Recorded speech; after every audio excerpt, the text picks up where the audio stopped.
All right, guys. So I've had a couple of questions and a couple of people asked in class before the break as well about how to calculate constants and parameters. All right. So I'm going to look at a couple of the questions here on the uncertainty and data analysis worksheet that we gave out, which are old IB questions. All right.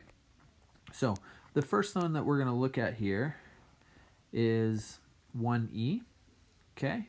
And in 1E, we're going to assume that the other stuff you're okay with. Here in 1E, it says the numerical value of the constant C in SI units is 1.67. Determine G using the graph. All right, so the first thing we're going to need to do is we're going to need to get the equations that we might use.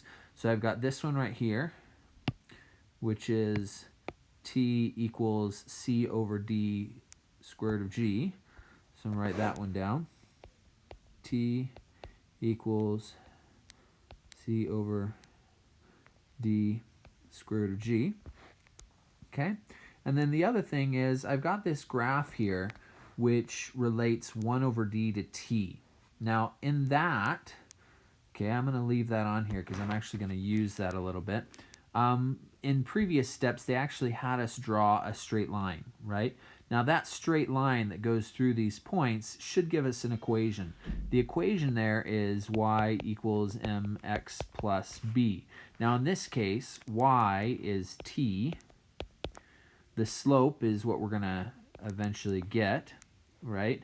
X is 1 over d, and then b is your y-intercept, whatever that is. Okay? Now they have told us that c equals 1.67. So now all I need to do is find out T, D, and G. All right?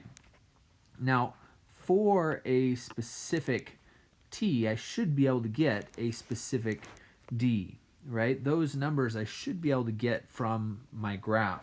So let's pick a point, okay? I'm going to pick a point. It's always best to choose one that's more than halfway because the smaller it is, the bigger that your percentage uncertainty is going to be. All right, so I'm going to pick a point that's pretty far out. I'm actually going to pick this point right here. It doesn't have to be one of your points, but it does need to be on the line. Okay, now I didn't draw the line of best fit because I'm not taking time to do all the steps of this problem, but I'm just assuming right now that if I were to draw a line of best fit, that it would go through that point. All right, now if I find that point is x, which is 1 over d, comma, y, which is t. So the point that I picked off was 1 over d, and if I zoom in there and get really close, I see that it's about 5.05, and then the y value there is about 2.7. All right, so now what I can do is I can actually, I'm not even going to need this y equals mx plus b here. That might be helpful in some other situations, but it seems right now that I'm not going to need that. So I'm just going to go ahead and put these into my formula here, right? So I've got t is 2.7 here, okay, equals c, which was 1.67. And then I've got 1 over d, which is 5.05. So here, this is, I've got 1 over d, right? So it's going to be times that 5.05.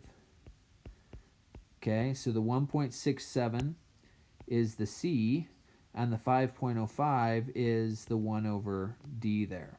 All right? Now, that then means that at the end, I'm going to have 1 over square root of g. So I can go ahead and I should be able to put that into my calculator and work it out. And when I work that out, I do get a G that is approximately 9.76. The units of that, it does ask us to determine G. I guess we don't need the units, but we could figure out the units if we needed to based off of the units of T, C, D, and G, right? So if we want to do that, let's do it. So let's see. Does it give us a chance? Does it tell us what units are up here? C is a known numerical constant, so it's a constant, no units there. T is the period, which is in seconds. Oh, G is gravity. So meters per second squared. There we go. Done. So you solved for G. All right. The other one that was asked about that's a similar type of question is on number 6. So I'm going to skip up to number 6 here. Again, I'm going to need all the different equations here to try to put some pieces together. All right. Again, I've got a linear graph. The question is using these functions. Yep, I have no idea what these functions are. I have no idea where they came from. That's not the point. The point is, can we use a relationship, a linear relationship, to be able to figure that out? Okay. Now, it does give us this relationship right here. That is 1 over square root of I equals kx plus kc. Now, this is what they're showing us down here in this graph, right? You've got y, which is the 1 over square root of I, that's on your y-axis, equals mx plus b. So k then is your slope, and then kc together give you the y-intercept. Okay, so we can go about this any number of ways. I think the easiest way probably is to find slope first. So let's find slope. You should go to your graph, and remember you should be picking out points on the line. Don't pick points that are valid data points. That's not important. We're trying to find the best fit. So we're going to choose a couple of points. I'm going to zoom in here. I chose one right here, which was at 8, 15, right here, which is a nice point right there on the grid. And then I chose another one way out here at 24, 35 right there. Okay, and so you want to make sure that you get nice points. They need to be at least half the length of the line apart. You don't want to choose points that are too close because, again, that gives you a high percentage uncertainty. So we're choosing points that are far apart. That's always one of your points is, are you choosing points that are far enough apart? And so I use those 2 points, and I'm going to calculate the slope now. So I'm going to go, I use the points 8, 15, and 24, 35. So I'm going to go y2 minus y1, 35 minus 15, which will be 20, over x2 minus x1, which will give me 16, which actually reduces to 5 over 4. So 5 over 4 is my slope. My slope is k, right? Now, with that, I can calculate the y-intercept, the b, right?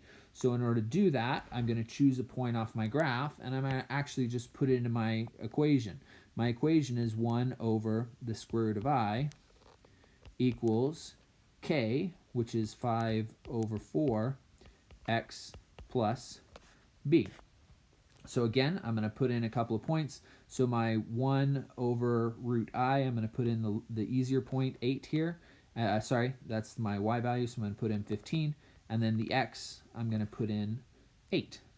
All right, so I have 15 equals 5 over 4 times, so this is actually math. This isn't even physics that's going on here, plus your y-intercept there.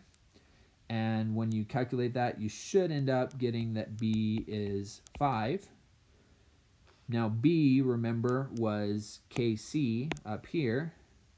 So 5 equals k times c, but k is 5 over 4, which means that c must equal 4.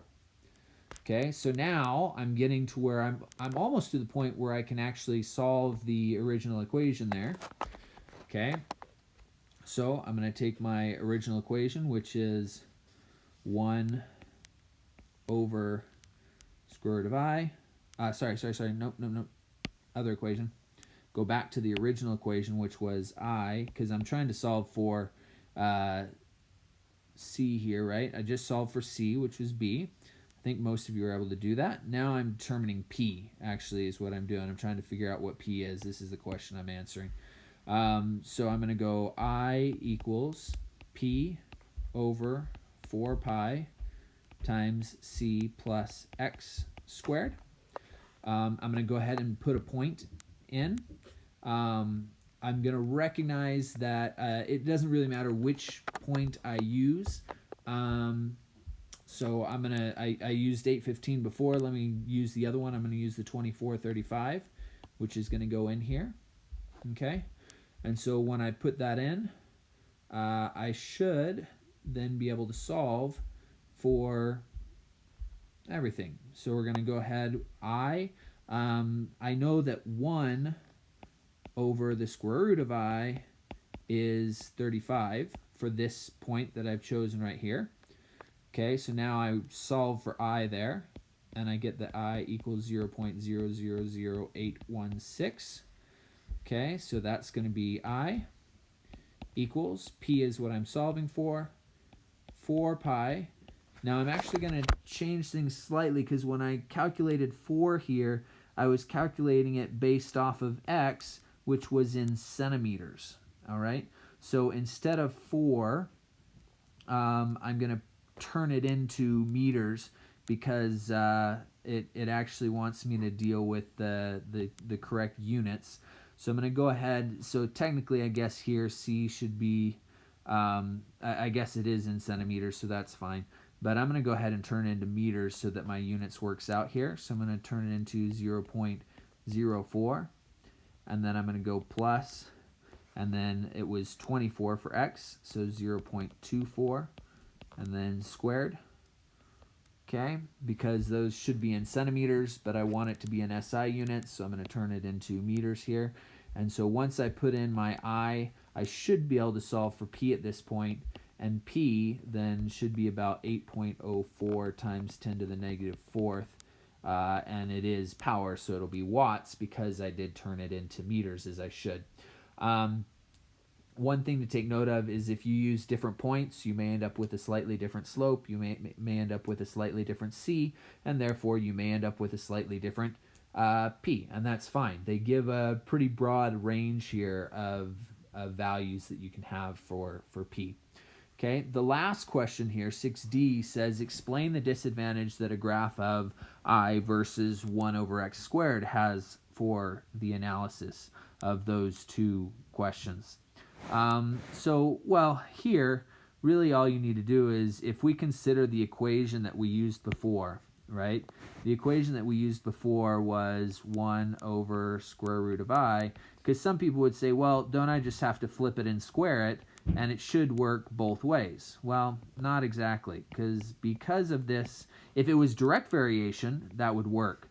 But because it actually has a y-intercept, what would happen?